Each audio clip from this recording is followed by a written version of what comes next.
Saludos, señoras y señores, y bienvenidos a una entrega más del Mundo por Montera, el canal más audaz para el público más inteligente. Hoy nos honra con su presencia don Frank G. Rubio, escritor, articulista, especialista en cosas de lo más variopintas, pero todas ellas muy interesantes. Uno de los mayores expertos en lengua española sobre Aleister Crowley, si es que alguien puede ser especialista en Aleister Crowley. Y director de Ángulo Muerto, director, ¿verdad? Sí, director, lo muerto. Exacto. Ángulo Muerto, una página web en la que pondremos el enlace en la descripción para que puedan ustedes deleitarse. Y autor de libros como El libro de Satán, Protocolos para un Apocalipsis y el libro que hoy nos ocupa, que es Pensamiento envenenado, COVID-distopía y estado terapéutico. Libro que salió, si no recuerdo mal, ya hace un par de años, en 2023, bajo el sello de Manuscritos, editorial Manuscritos.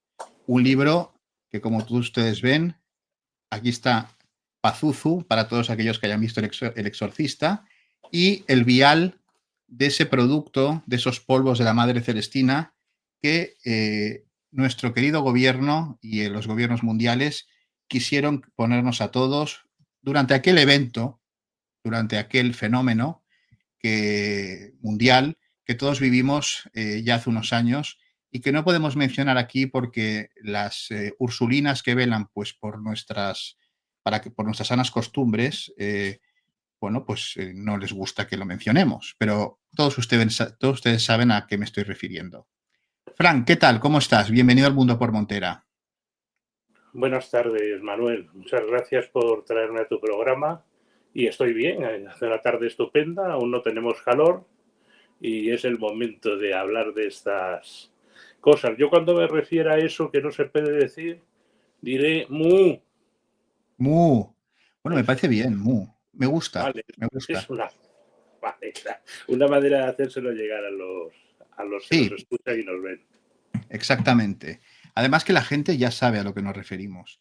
Fue un momento muy interesante y cuando me enteré que habías publicado este libro, porque yo te sigo desde hace tiempo y sigo tus pensamientos, tus reflexiones. Por cierto, nuestro amigo Frank G. Rubio es un tuitero muy activo en la red X y por favor les recomiendo que le sigan porque hace unas reflexiones de calado y que a muchos pues les sorprenderá gratamente. Por lo tanto, desde aquí nuestra recomendación a que le sigan en X porque podrán siempre ver otro punto de vista.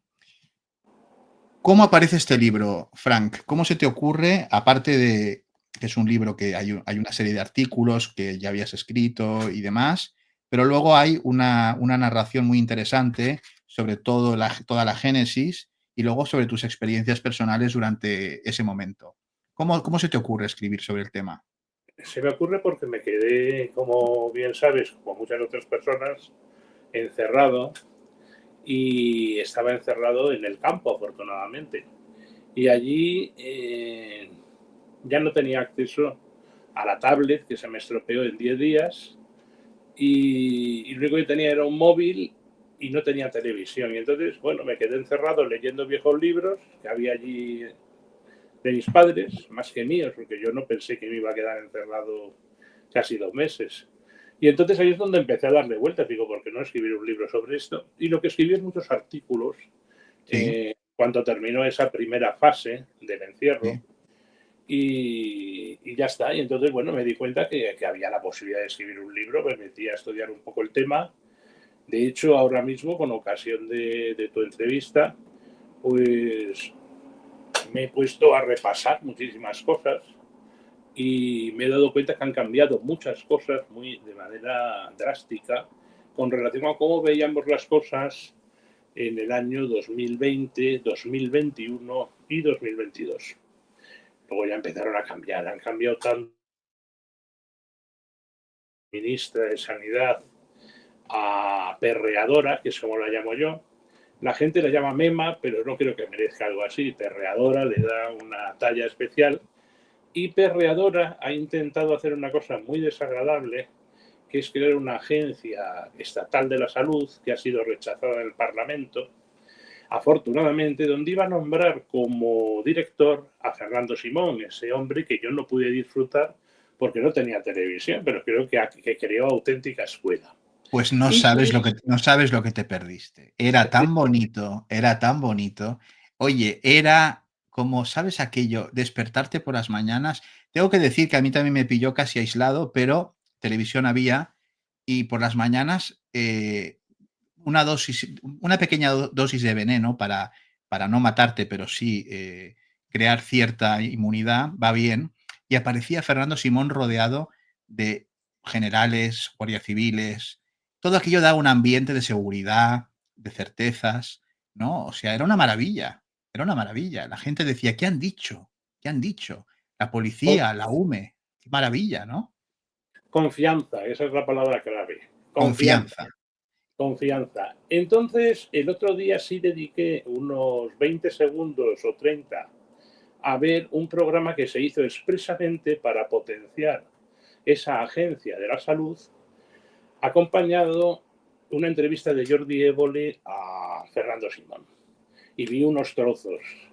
Y allí apareció por casualidad, como si pasara por la calle y a saludar a unos amigos, el que fuera ministro de Sanidad cuando ocurrió todo esto, que es ahora el presidente de la Generalitat, que es Salvador Illa. Al president, és el president. Presidente. Por favor, Frank, respétanos a los catalanes, por favor, por favor. Al Respeto, president. porque yo amo profundamente la ciudad de Barcelona y lamento que nunca la volveré a ver como la vi hace muchos años. Entonces, lo que me sorprendió es que la gente pueda aceptar lo que yo percibí. Yo percibí algo en unos cuantos minutos absolutamente repugnante. O sea, me pareció todo falso, me pareció todo despreciable, pero a un nivel que no me lo parece lo que veo cuando salgo a la calle. Es decir, algo muy intenso. Y eso es lo que debió sufrir la población a lo largo de casi 2 años de propaganda y de locura emitida por la televisión, que yo me he negado a frecuentar. Y eso lo vi pues como en muy poco tiempo concentrado. También te diré que ahora estoy suspendido en Twitter durante unas horas por haber retuiteado algo en el que dije, pues que se suicide. No recuerdo ni siquiera quién dedicaba a eso, pero yo creo que era el presidente del gobierno. Yo diría que Entonces, sí, porque recuerdo, me parece, es un tuit de ayer o de ayer, ¿no? O de hoy. sí, ¿Cuándo ha de sido? ayer, de ayer. Sí, Es sí. que yo lo vi y pensé, bueno, oye, es una opción. Además, nuestro gobierno promueve la eutanasia, ¿no? ¿Qué son estas Ahora, ¿por qué se ponen tan finos, ¿no? Con estas cosas, ¿no? Bueno, tú solamente hiciste una propuesta. Hice Una una propuesta. propuesta como respuesta a un tuit que era un retweet. Bueno, inmediatamente me suspendieron la cuenta, hoy he borrado ese tuit y incluso me he planteado dejar estar allí, pero luego he pensado, bueno, vamos a ver, yo estoy ahí para poder acceder a un montón de información bastante interesante que llega de muchísimos lugares. Entonces, bueno, pues lo que haré es poner menos cosas ingeniosas o profundas, porque Ostras, veo no, no, no, no quieres que lo haga. Bueno, lo trataré de hacer. Trataré de no, hacerlo y seguir poniéndolo. por El favor. problema es que esta censura no es una censura. Y es que vamos a hablar de esto ahora con relación a una cosa que me preguntas. Esta censura ya no la hacen seres humanos concretos. Son Esto lo hace una robots, máquina, lo hace un claro. robot. Claro, esto lo hace un robot porque si fuera alguien que se hubiera quejado, pues yo lo podría entender. Pero eso se hace automáticamente. Y estamos aceptando eso. Y aquí quiero responder a una cosa que hablamos tú y yo fuera de cobertura, que es el tema de por qué se llama el libro Pensamiento Envenenado. Exacto, porque permíteme que se lo diga a los espectadores, que a mí cuando leí el título de tu libro y vi al amigo Pazuzu allí en primera línea de fuego, digo, a mí me interesa COVID distopía, todo esto está bien, ¿no? Pero lo de pensamiento envenenado fue la expresión que digo, esto me interesa, porque realmente fue un envenenamiento intelectual, si es que se le puede llamar de alguna manera, o sea, se fue a las meninges de la gente, ¿no? Directamente. Las notitas que he tomado, la primera cosa que le llegó a la población en esta situación como parte del envenenamiento es el miedo. Se indujo a la gente a tener miedo, de manera que pudieran no pensar y obedecer todo tipo de órdenes y de sugestiones. Por eso sale el señor Fernando Simón rodeado del tipo de esbirros que constituyen el aparato de seguridad que mantiene esta tiranía, esta oclocracia. Porque eso es lo que tenemos. Y ahora está más claro que nunca. Exacto. Exacto. Después de lo que ha ocurrido, entonces el miedo es el miedo inducido es el primer envenenamiento del pensamiento que se hizo muy intenso durante esta situación. Y luego hay una cosa que tenían envenenada la cabeza, que son los que inducían esto, que era la ideología. Estaban todos totalmente ideologizados. Ahora está saliendo muchísimo material sobre cómo funcionaban las mentes de los que se dedicaron a censurar y a difundir la versión oficial, sobre todo en Estados Unidos, donde todo ha dado un giro de 180 grados. Porque hay hasta un informe del Congreso de los Estados Unidos. Bestial de 500 páginas o más. Que lo tengo. Donde todo lo que se estuvo prohibiendo en Estados Unidos también y en España, decir o simplemente pensar, ahora resulta que seguramente es lo más cercano a la verdad. Y ese es el segundo envenenamiento, el que tienen en la cabeza los indeseables que nos gobiernan en España, en la Unión Europea, en las Naciones Unidas y en los Estados Unidos hasta hace muy poco, aunque yo creo que siguen gobernando. Y la tercera parte del pensamiento envenenado es la que está en marcha. Es una cosa que yo he empezado a ver en Google. Pongo un concepto y lo primero que me contesta ahora es una inteligencia artificial. Hay una inteligencia artificial que me da su opinión por la cara. Hace poco un amigo que es escritor, que es escocés y que he conocido por X, y que es un defensor acérrimo de acabar con la inteligencia artificial porque se va a cargar todo lo que es la literatura, lo que es el dibujo, lo que es la pintura, las artes, la música, todo lo va a machacar, lo está machacando. Pero esto es lo que ha venido después, las inteligencias artificiales que nos las van a meter hasta en la sopa, porque la finalidad es conectar el hombre a la máquina y crear una mente enjambre para hacer quién sabe qué. Todo esto obviamente es entendido como una locura por el tipo humano común que ve la televisión y le considera lo más normal del mundo ver la televisión y sacar de ella conclusiones. Pero bueno, yo te lo digo ya. Se está hablando continuamente de distopía y se habla de Orwell, vale, pero Orwell, si te fijas en la fecha que escribió su obra, es del año 1948. En 1948 aún no existía la China comunista. La China comunista es el lugar más distópico del mundo y aparece en 1949, que es cuando toman el poder y es la máxima responsable de esto que ha ocurrido en unión a los Estados Unidos, a círculos de los Estados Unidos, investigadores, científicos y políticos, etc. Entonces, lo que te quiero decir es que en 1917, cuando llega al poder el comunismo en Rusia, es cuando aparece el embrión auténtico de la distopía que comenzamos a vivir. Eso no quiere decir que en otros lugares, como Inglaterra, no hubiera ya formulaciones de tipo ideológico que luego aportarían su granito de arena a la pesadilla que hay ahora mismo en Inglaterra, donde están gobernados por un tarado, un auténtico tarado, que se llama Carlos de Inglaterra, Carlos III, ¿no? Me parece que es un defensor acérrimo de una utopía arcádica, que es musulmán y que se dedica a liar dátiles para el Ramadán para sus súbditos, junto con la señora de la camilla, la señora Camilla. Pero nos estamos riendo mucho, pero es que todo esto que ha ocurrido con el COVID, no sé si se puede decir esa palabra, pero sí, tranquilo.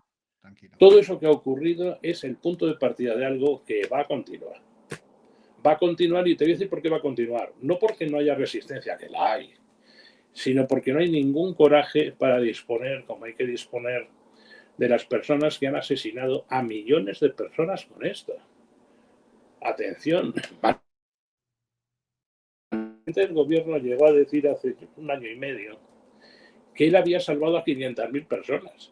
El presidente del gobierno no ha salvado a 500.000 personas. Es muy posiblemente que sea directamente responsable de la muerte de 150.000 o 200.000 personas por ahora. ¿Entiendes?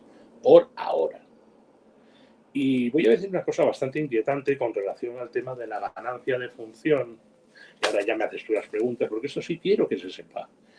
Sí. Los experimentos de ganancia de función han sido suspendidos por una orden ejecutiva de Donald Trump, pero es para Estados Unidos.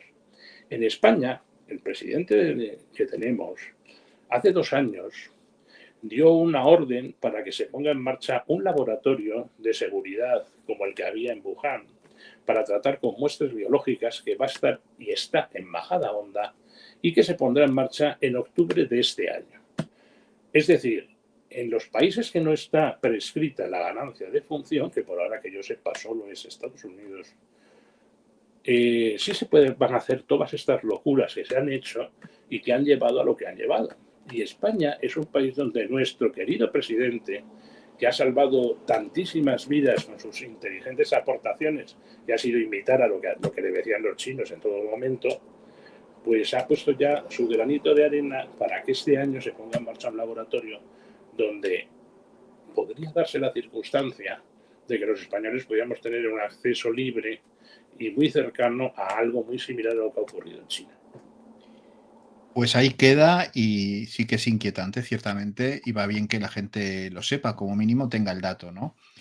Eh, sobre lo que dices de que el comunismo en China es pionero en lo distópico, va muy relacionado con un libro que mencionas, un libro tuyo y de Enrique Freire, en Pensamiento Envenenado, que son los protocolos para un apocalipsis, ¿no? En los que se habla pues, de esta especie de científicos sacerdotes, ¿no? En fin, este advenimiento. Y claro, la China comunista, claro, todo esto lo hemos visto desde lejos. Bueno, son los chinos, están muy lejos, pero claro, tú vas a China y ya casi no puedes pagar en efectivo. eh, el dinero se está hablando y se están haciendo pruebas en según qué zonas de dinero digital con caducidad, es decir, un dinero que si tú no te lo gastas, bueno, dinero voy a llamar de alguna manera, porque algo que no puedes guardar, que va a ser dinero, ¿no? Pero bueno, un apunte que lo tienes en tu haber y que si no te lo gastas tal día caduca, ¿no? Es decir, un nivel de control, por ejemplo, el tema del crédito social, ¿no? Lo de que si tú no te comportas de cierta manera, te fiscalizan hasta lo que compras cuando vas al supermercado para ver si eres buen ciudadano. Eso te permite comprar un billete de avión o no comprarlo, comprar un billete de tren o no comprarlo, ir a más distancia o a menos distancia. Todo eso hasta ahora lo veíamos en China y decíamos, bueno, sí, es China, los chinos son muy raros, son mucha gente, pero es que ahora también en Europa se habla del euro digital. La señora Lagarde está diciendo pues, que el euro digital va a ser maravilloso. La señora Lagarde es un ser de luz, ¿no? Que ya dijo que éramos muchos, que los viejos vivían demasiado, etcétera, etcétera. Tú esto, ¿cómo ves la unión de esto a lo que ha supuesto, lo que supuso, digamos, todo ese fenómeno que vivimos para que eso se pueda implementar en Europa, en Occidente? Hombre, yo veo que esto comenzó realmente a implementarse hace muchos años y, por ejemplo, la guerra contra el terror que se declaró por parte de Estados Unidos Con lo de Irak, con el 11 de septiembre el 11 fue de el septiembre. comienzo de esto, de este tipo de cosas, aunque ya había muchos precedentes teóricos, exacto, había muchos precedentes teóricos en los años 70, o sea, en los años 70 se publica el libro de Berzinski, que fue secretario de Estado con uno de los peores presidentes que ha tenido Estados Unidos, que es Jimmy Carter, que se llama La Era Tecnotrónica, en el año 71 creo que es. Y ahí es donde ya se dice descarnadamente que la democracia va a tener que asumir, adaptarse a un mundo tecnocrático, donde el control de las conductas pues será la clave de todo. Hay un documento de la trilateral que se llama La crisis de las democracias, que también es de los años 70, donde ya se da la voz de alarma de que pueda haber algún tipo de resistencia, lo que ahora llaman populismo, a todas estos mensajes de un orden mundial internacional en el cual las naciones queden totalmente a unas postulaciones de orden globalista, como lo llamamos ahora, pero eso es el Estado universal o el Estado planetario. En realidad son traslaciones a la política y a la geopolítica del siglo XX-XXI de pensamientos utópicos del siglo XVI, nuestros amigos Bacon o Tomás Moro. No es nada raro, por lo tanto, que no nos puede sorprender que el Papa Francisco, que afortunadamente ya no está entre nosotros, digo afortunadamente porque la lista esa de San Malaquías ha quedado ya absolutamente falsada, como diría Popper. El Papa Francisco era un decidido partidario de la China comunista. La consideraba un modelo Sí. alternativo a los Estados Unidos. Tampoco es nada raro porque los jesuitas viajaron a China en la época que estaba la dinastía Manchú. Matteo Ricci. Matteo Ricci. Exacto, exacto. Y allí, pues bueno, influyeron muchísimo en la clase dirigente, aprendieron muchísimo y se dieron cuenta de que a lo mejor sus proyectos donde mejor se podían empezar a poner en práctica es fuera de Europa. Lo hicieron en Sudamérica, en Paraguay, y luego, pues, todos estos enfrentamientos que hay en Sudamérica con los Estados Unidos, de los que se hacen eco, pues unos cuantos subnormales que dicen ser nacionalistas españoles y que ven con muchísimo gusto que los Estados Unidos desaparezcan de Sudamérica para que entre en su lugar China, que es la que lleva entrando desde hace pues, unos 20 y tantos años. O sea, China ya prácticamente ha intentado, por ejemplo, controlar el canal de Panamá hasta el punto que una de las primeras órdenes ejecutivas de Donald Trump fue que el canal de Panamá, una de dos, o cambiaba su manera de organizarse o Estados Unidos lo invadía. Es decir, ahora mismo estamos en un conflicto muy grave con China. Yo no voy a decir que sea un conflicto entre el mundo libre y el mundo otro, que es como lo llamaba la Codorniz hace mucho. Había un mapa maravilloso, no sé si te acuerdas de ese número. Le ponía mundo libre y mundo otro. En el mundo otro había un oso que hacía cosas. Pero todas estas cosas que están pasando son muy importantes para España.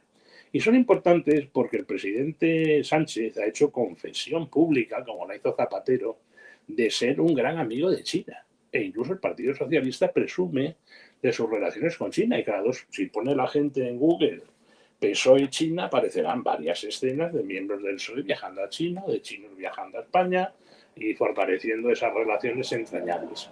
Hay una anécdota bueno, yo supongo que tú sí la conoces, pero es que si la conocéis es muy divertida.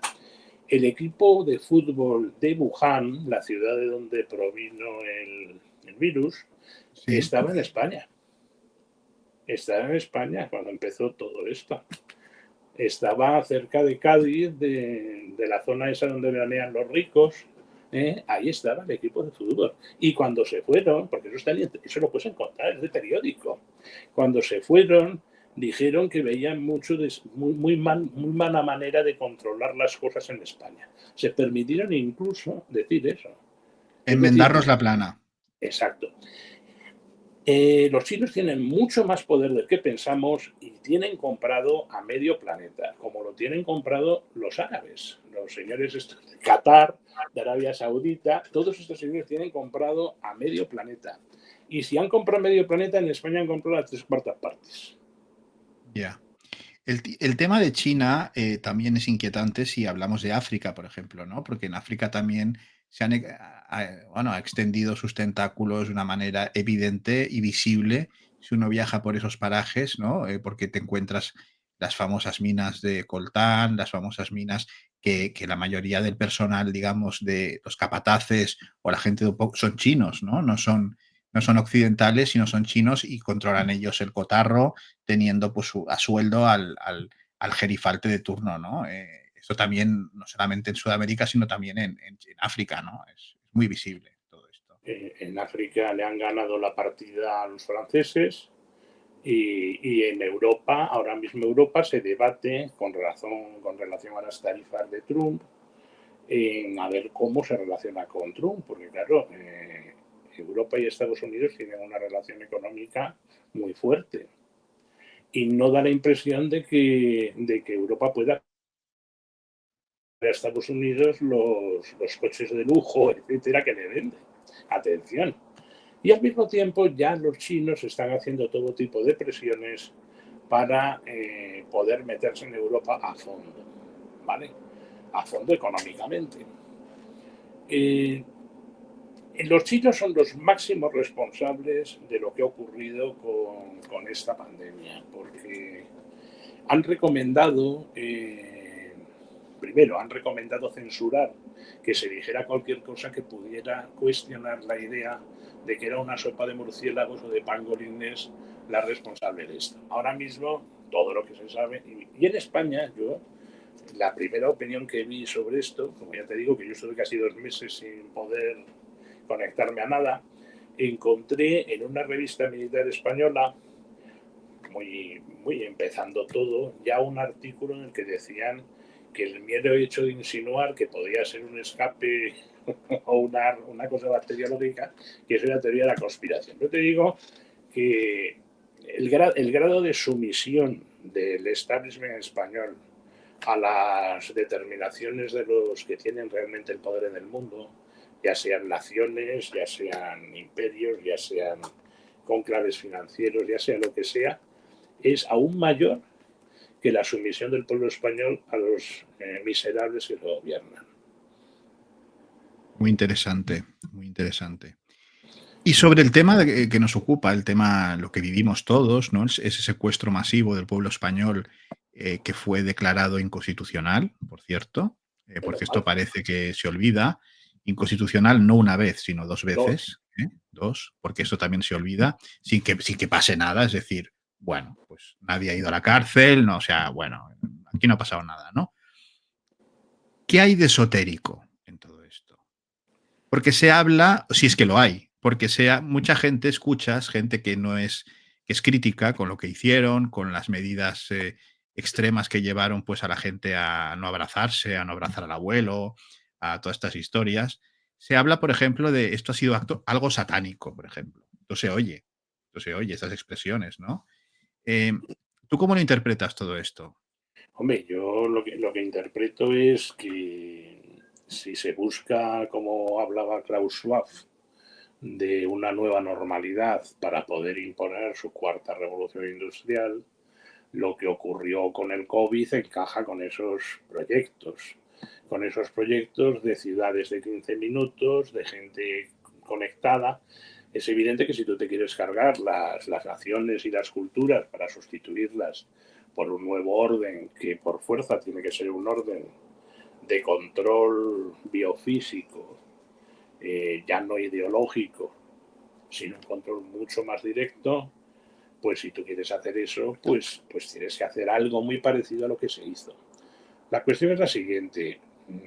Yo no creo que tengan el control que ellos creen tener.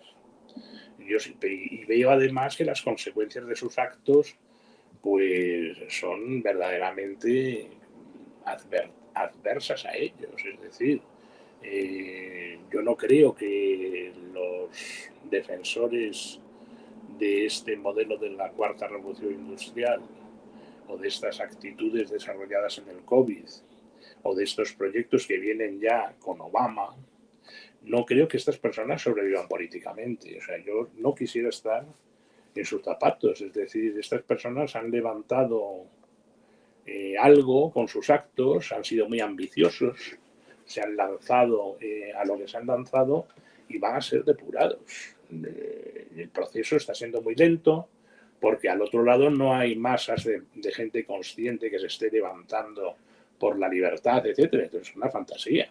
Es una Totalmente. fantasía como lo de lo satánico. Hombre, yo como estudio el tema satánico, etcétera, y yo no Por soy eso te cristiano, pregunto, claro. claro.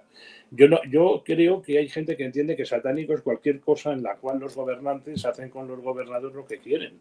Pero bueno, es que si eso es satánico, váyase usted a, a los lugares más antiguos del planeta y lo va a encontrar y en la historia humana. No creo que sea satánico.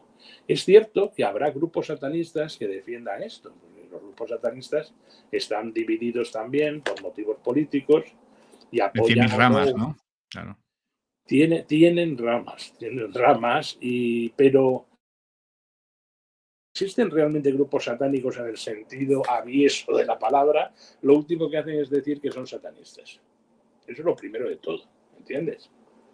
Nadie que sea realmente un conspirador contra la raza humana va a salir a la calle diciendo que es satanista. Dirá que es católico, por ejemplo, que es un buen hombre, un buen cardenal, un buen papa, y entonces le meterá a la gente lo que le va a meter. Es decir, se hará pasar por una gran persona, como por ejemplo el príncipe Carlos, que ahora es rey. Ese señor se ha hecho pasar todo el tiempo por un santurrón, se le ve defender las cosas más espantosas, pero se le permite y se le perdonan porque se le ve que es un hombre bueno. Te digo una cosa, simular ser un hombre bueno para los tontos es sencillísimo. Sí, sí, está claro. Está claro. Y con la muerte de Francisco, en este canal hicimos un programa y yo pues dije una cosa que pienso y he sostenido siempre, que en los 12 años que tuvimos que aguantar a Francisco, una de sus declaraciones más, digamos, miserables, bajo mi punto de vista, fue cuando salió desde su despacho diciendo que él ponerse eso, para que nos entendamos, era un acto de amor. Y Eh, esto lo dijo sabiendo, pues, cómo influirían las conciencias de tanta gente que lo sigue, pues, esas declaraciones. Es un acto de amor. Es decir, lo contrario es un acto de vamos, odio. vamos a ver, al Papa le toman por bueno no solo los católicos, muchas otras personas. A este Papa que ha hecho unas operaciones de marketing terribles también. El nuevo Papa, curiosamente, también ya está haciendo operaciones de marketing y presentándose como un hombre conservador que va a dar un giro, un hombre moderado. Veamos, la propaganda es un término que viene de la Iglesia Católica. Es una manera de modular el proselitismo. La propaganda ya cuando llega el periodismo, con la fotografía y luego más tarde con los medios como la radio o la televisión, se convierte en algo omnímodo. Es decir, ahora mismo que vemos esas imágenes de inteligencia artificial donde aparecen escenarios totalmente inexistentes que nos parecen verosímiles. Nos parecen verosímiles porque hemos sido educados en la imagen. Y en la imagen que se mueve, que tiene velocidad, que transmite, ¿no? Por ejemplo, no es así el cine. El cine tenía otros componentes. Bueno, pues ahora mismo cualquier cosa que podamos ver en televisión o incluso oír en radio o ver en una fotografía o en las redes puede ser completamente falsa.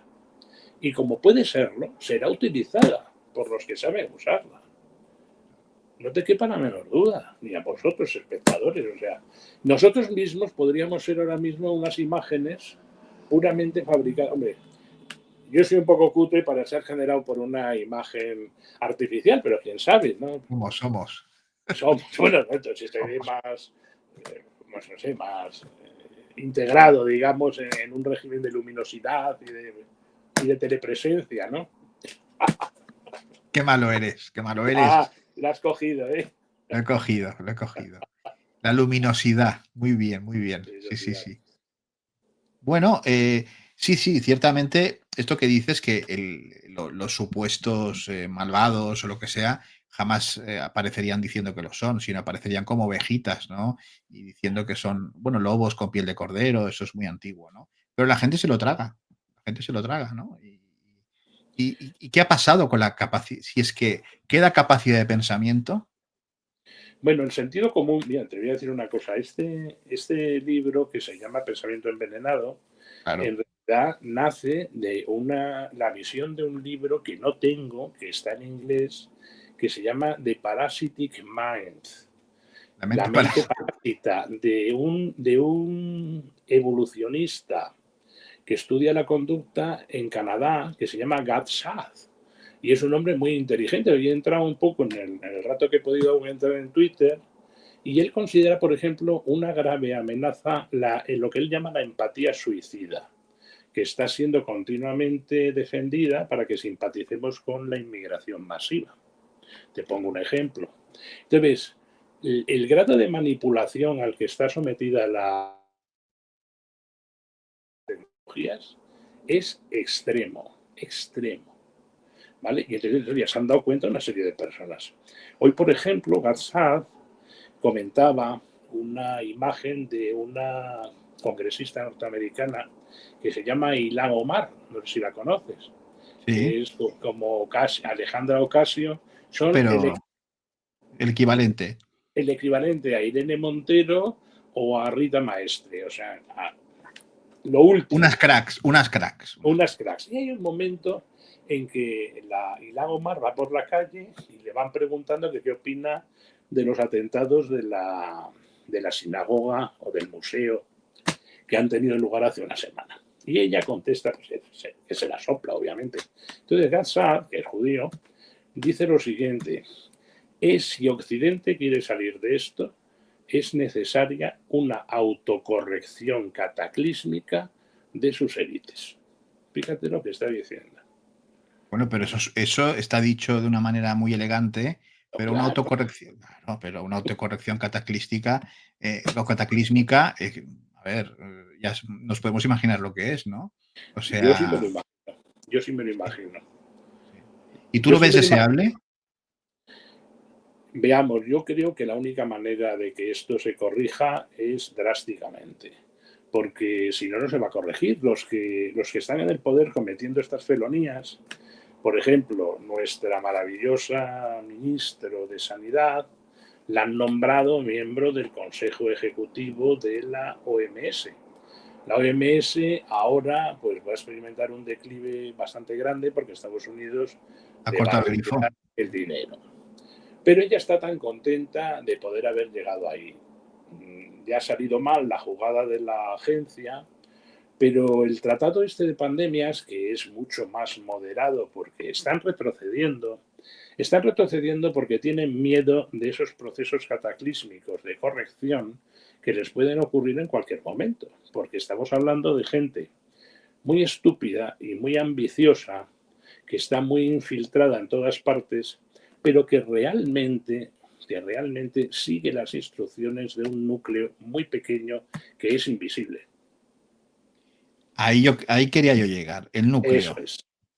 exacto. Una Ese vez te núcleo que escuché en una entrevista, porque debo decir que yo, la primera vez que supe de la existencia de don Franje Rubio fue gracias a Espacio en Blanco, ese programa de Radio Nacional, y dijiste que el mundo estaba gobernado por unos magos, por un grupo de sí, magos. Es bueno, ese grupo. vamos a ver, el mundo ha estado gobernado siempre por magos. Y esos magos han sido intermediarios de los dioses, de los dioses, Pontífices. de los demonios, de los dioses, de los ángeles. Todo eso que la gente conoce malamente a través de la religión, que lo ha simplificado y lo ha infantilizado, es muchísimo más real que pensar que vivimos en una democracia o que la ciencia nos va a permitir llegar no sé a dónde. Entonces sí, un grupo de magos. De hecho, hace unos años salieron unos artículos muy interesantes que dijeron que en los años 20-30 el mundo estuvo gobernado por magos argentinos. Y esto que puede sonar como, no es una tontería. Es decir, los magos pueden ser argentinos, pueden ser españoles, pueden Pero ser no de me vas a cualquier decir sitio. que López Rega, por ejemplo, era un mago. López Rega, yo he escrito un artículo con un amigo sobre López Rega Es que y aunque es un personaje hombre, peculiar, ¿eh? un Es un personaje interesantísimo. Por interesante. descontado que él no controlaba nada, pero le Pero dejaban hacía hacer. cosas, ¿no? Hacía cosas. Hombre, hacía cosas muy graciosas con el cadáver de De Eva Perón, Perón. Sí, sí, de sí. Eva Perón. En Madrid, además, en Madrid, ¿no? En En Puerta de Madrid, no. Hierro. A ver, Madrid es una ciudad llena de secretos, llena de satanismo en el peor sentido de la palabra y de cualquier otra cosa. Y te digo una cosa, Madrid ahora mismo, yo hay momentos que tengo la sensación de estar en lugares realmente poco confortables desde el punto de vista de la magia, de la estética y de cualquier cosa. Y no es una ciudad como Barcelona, que se supone que te atacan con machetes en cualquier sitio, que supongo Sí. que será falso. Pero yo, lo que te quiero decir es que Madrid es mucho más jodida de lo que predican de ella los grandes seguidores hizo poquísimo, o los seguidores ya de nuestro amigo el Nomo, que desde que ha llegado, pues ha pasado un tiempo y ahora se parece cada vez más a la ciudad de Ruiz Gallardón, llena de obras, llena de gente durmiendo en la calle e inhabitable. El otro día veía unas imágenes de un actor que en teoría los actores ya sabes cómo son en España, ¿no? El gremio de los actores, que son todos de la ceja, ¿no? Y salía el hombre que vive en el centro de Madrid diciendo que a ver si hacían algo, porque cada vez que sale de su casa, pues tiene un susto, ¿no? Entonces, yo no sabía que Madrid estaba tan tocada, ¿no? En ese sentido. Yo le he visto hoy a ese hombre. Curiosamente en X le he visto a ese hombre hoy. Sí. Y me ha sorprendido también. Es cierto que la zona de Tirso de Molina es inhabitable desde el punto de vista de una sensibilidad estética y digna de aprendiz de mago. ¿Vale? Un aprendiz de mago que sea situado en esa zona, pues lo va a pasar mal simplemente por las sensaciones, pero yo no tenía noticias de que hubiera ese tipo de amenazas físicas, que debe haberlas. Pero me ha sorprendido a mí también como a ti. También te digo una cosa, todo lo que sale en los medios es magia, es decir, al ser magia no debemos interpretarlo literalmente. Si yo me encuentro contigo en la calle, te doy la mano y luego te doy una cerveza y charlamos, es muy distinto que los mensajes que nos podamos transmitir aquí, tú, yo y las personas que nos están oyendo. Porque esto, por el hecho de que la imagen está dando vueltas, ya está yendo a otro sitio y con otra significación. ¿Qué puede significar lo que tú viste ayer y he visto yo, que es el señor este con las gafitas, que Amarillas. van amarillas, exacto, amarillas, precisamente. Amarillas. No, es que fíjate que yo también, Claro. yo me he fijado en el color del cristal. Yo digo, Exacto. fíjate, este tío va viendo el mundo en amarillo. ¿Qué significa eso realmente? Cuidado, eso no quiere decir que él esté haciendo un trabajo mágico. Nada de eso. ¿Qué significa para nosotros esos minutos de grabación como mensaje que va más allá de una banalidad? ¿Vale? Pues yo no lo sé, pero le voy a dar vueltas y me pasaré por allí. Bueno, la plaza de Tirso de Molina es muy graciosa. Yo hace varios años que no voy, pero cuando la última vez que fui, pues hay unos puestos el domingo que venden cosas defensores de Corea del Norte, que tienen un busto de Kim Il-sung. Hombre, está bien. A ver, bien. Te pongo un ejemplo.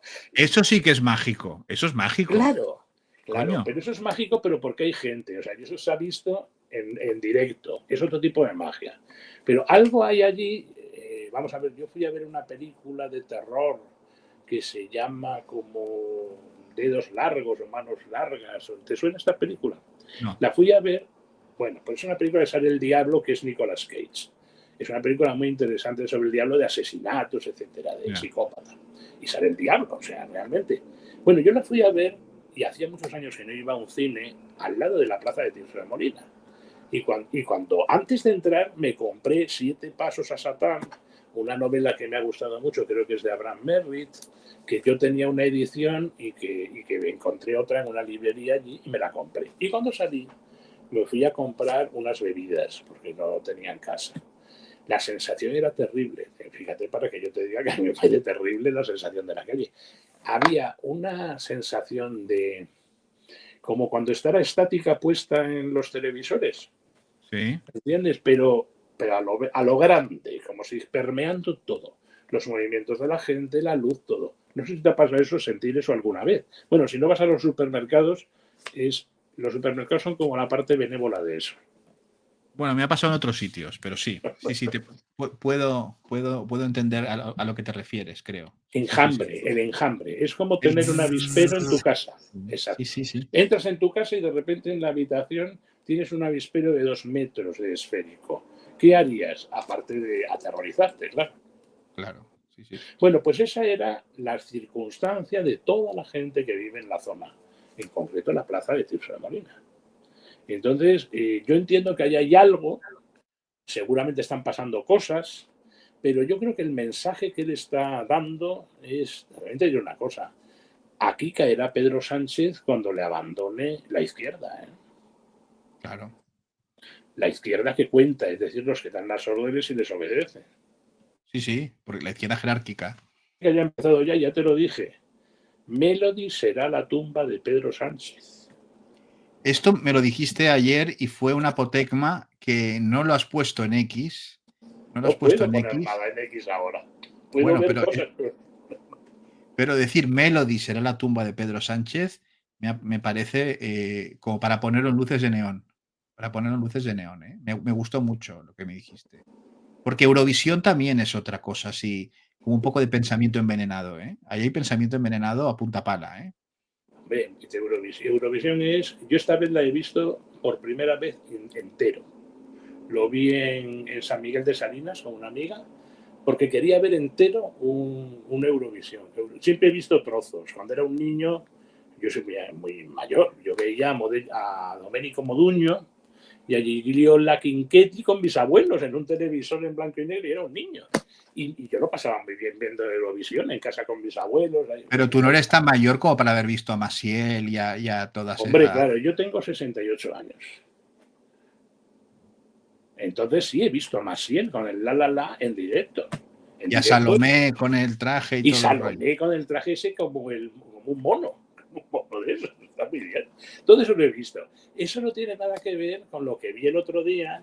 Y un amigo me dijo, tienes que ver a Madonna cuando cantó en 2019 en Israel, etcétera. Y lo vi el otro día. Entonces, Eurovisión vale la pena trozo a trozo, porque esas escenografías tienen un montón de sentido. Eso es magia. Bueno, y sentido hipnótico también, Y quizá, sentido ¿no? hipnótico. Ahora es muy difícil que tenga nada sentido hipnótico, porque los sistemas estos de escenografía virtual que estuvieron presentes en este festival continuamente son bastante monótonos.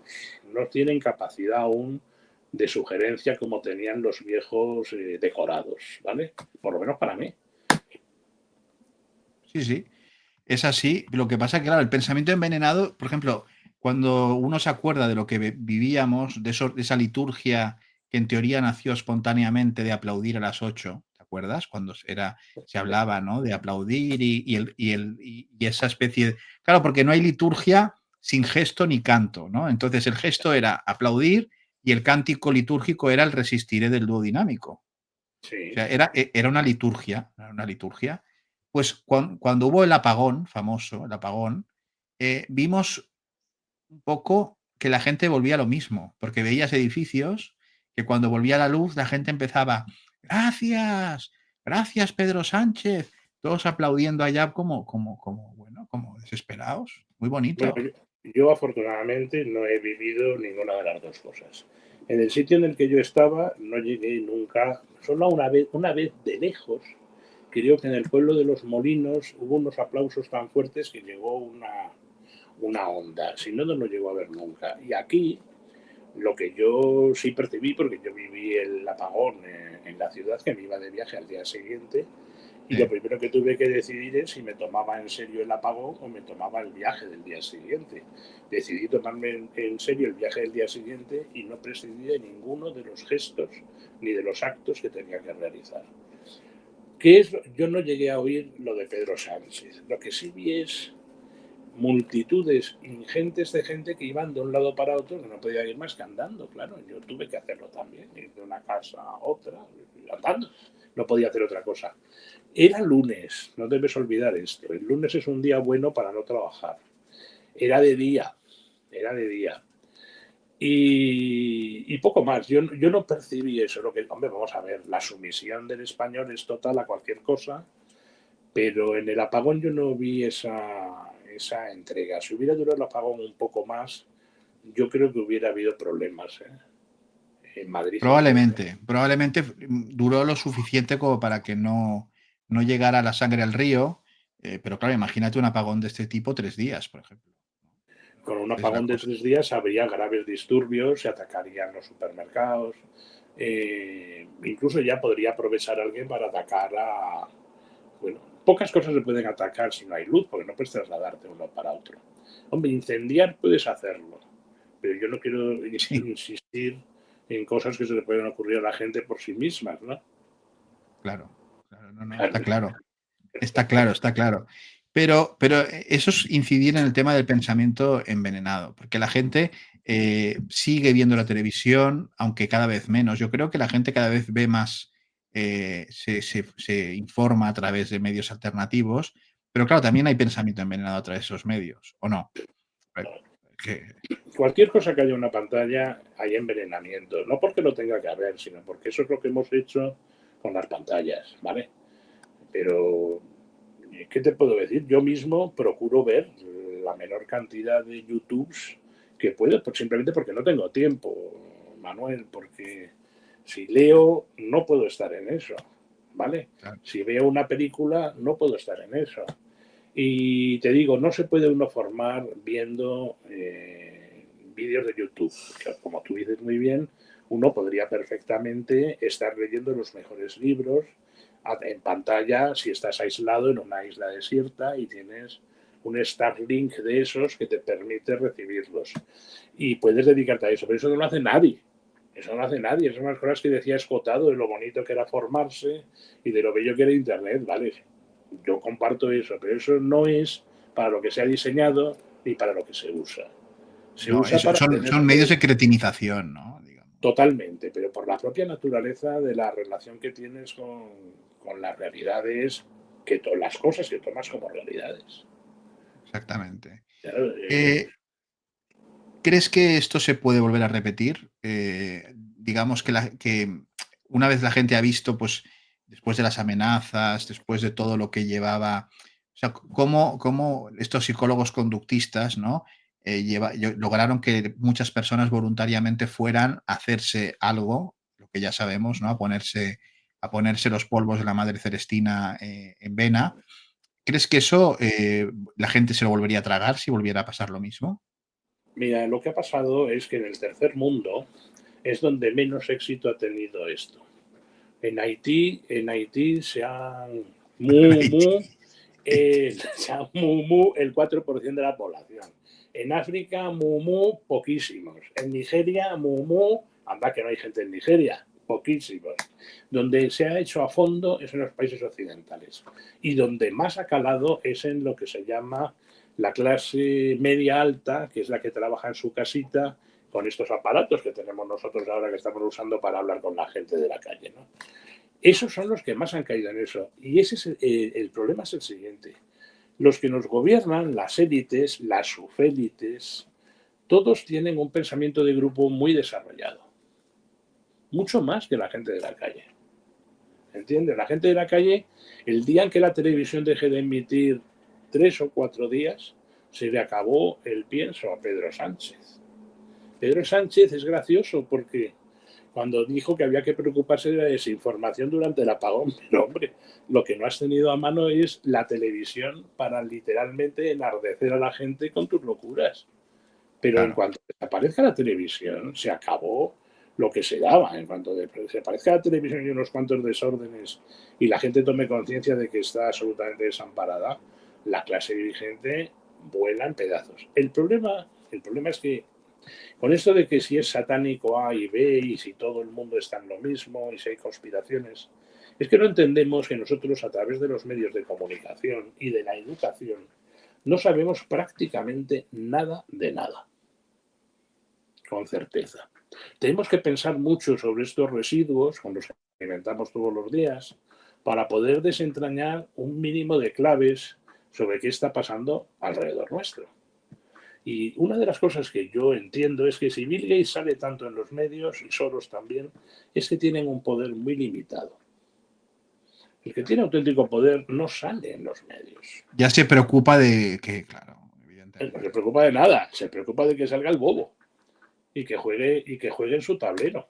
Entonces es muy posible que ahí arriba o abajo, que no sé dónde se toman las decisiones, si en el cielo o en el infierno, el purgatorio es evidentemente esto, ahí puede haber luchas de poder que no podemos ni imaginarnos. No sé si te has tomado alguna vez en leer cosas, a mí me gusta mucho, del Imperio Romano de la parte tardía, cómo se sucedían los emperadores unos a otros. Ah, bueno, eso Es fue, fascinante, ¿no? no era, a ver, el yo Claudio está muy bien, pero aquello es ya, vamos, Claro. en fin, Yo, Claudio, está muy bien porque hay cierta estabilidad, cierto decorado. Pero si tú te vas al cuando se celebra el milenario de Roma, Roma se funda en el 700 algo antes de Cristo. Y en el año 240, no sé cuántos, se celebran unos juegos impresionantes, pero ya no hay dinero, ya está todo como en las últimas. Y el que gobierna es un emperador que se llama Filipo el Árabe. Si te tomas la molestia de leer cómo llega al poder Filipo el Árabe y los 4 o 5 emperadores siguientes, es fascinante, porque si se hicieran yo, Claudio, con ese tema, sería tremendo. Podría ser de Filipo el Árabe a Rómulo Augustulo, ¿no? Ya sería ya. Bueno, ¿no? Rómulo Augustulo ya es el colmo, o sea, ¿no? Es el colmo. Rómulo Augustulo es como Pedro el Romano de la profecía de San Malaquías. De San Malaquías, que están todavía dando la tabarra con San Malaquías, que bueno, San Malaquías, ese pobre hombre, pues hombre, yo qué sé, hay profecías más interesantes que las de San Malaquías. Vamos, no sé por qué tanto rollo con San Malaquías. El que se hable tanto de San Malaquías también es mala señal, mala señal. Señal de que es mercancía podrida, porque hay otras que no se conocen tanto, que son más curiosas. Yo no digo que sean verdaderas, pero que dan más que pensar, ¿no? Está la de San Juan de Jerusalén, por ejemplo, que es un hombre que dijo cosas peculiares sobre cómo sería el final, ¿no? O el principio del final de los tiempos, ¿no? En fin, cosas así ya de que entraríamos en otros temas, ¿no? Pero el que se hable mucho de una cosa, a veces lo que no se ve tan claramente, yo creo que ahí está lo interesante, ¿no? Ahí está lo interesante. Lo que es demasiado evidente, no. Es un señuelo, es un señuelo. Así es. Yo pienso con relación ya al COVID y con relación a las medidas que se tomaron,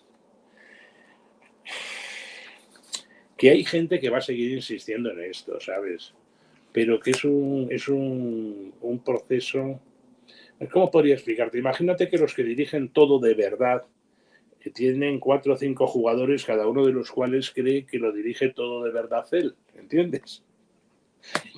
Entonces, hace unos juegos increíbles. O sea, evidentemente, el que cree eso, que puede ser un grupo de magos o un pulpo gigantesco en un satélite que ha llegado de quién sabe de dónde y ya está conectado a todas las redes de datos, pues sí, pues tiene una mentalidad muy distinta que la nuestra. O sea, no va a jugar con nosotros. Tiene la información, tiene toda la información y además ve desde lejos y ve todo el puzzle, ¿no? Claro, esa es la diferencia. Pues nada, muchísimas gracias por habernos acercado al pensamiento envenenado, COVID-distopía y estado terapéutico, a este libro que recomiendo, vamos, vivamente, que la gente se haga con él, porque además haces una síntesis y un repaso de todos los datos, además con debidamente reseñados, que a la gente pues te sorprenderá, ¿no? Porque coges todo lo que fue pasando, ¿no? y lo explicas, que creo que vale la pena que la gente que se pregunte sobre qué nos hicieron, qué pasó, pues si quiera saber más, se haga con un ejemplar. Y nada, muchísimas gracias por haber querido explicarlo. Gracias a ti, Manuel. Y quisiera recomendar una cosa que no he visto que nadie se haya atrevido a hacer aún y que creo que se puede hacer. No sé si recuerdas la cantidad de vídeos y de fotos que hubo de maravillosos médicos y enfermeros con su mascarilla, con sus coros y danzas. Yo lo que no entiendo aún es por qué no salen esos vídeos de nuevo con los nombres y apellidos y los cargos de esas personas, para que todo el mundo sepa quiénes son, más allá de la mascarilla y de la fiesta. Porque esas personas, en el momento en que se vaya la luz, no 2 horas ni 15, sino unos cuantos días o meses, podrán ser perfectamente localizadas y entregadas a disposición de la muchedumbre para su conveniente descuartizamiento.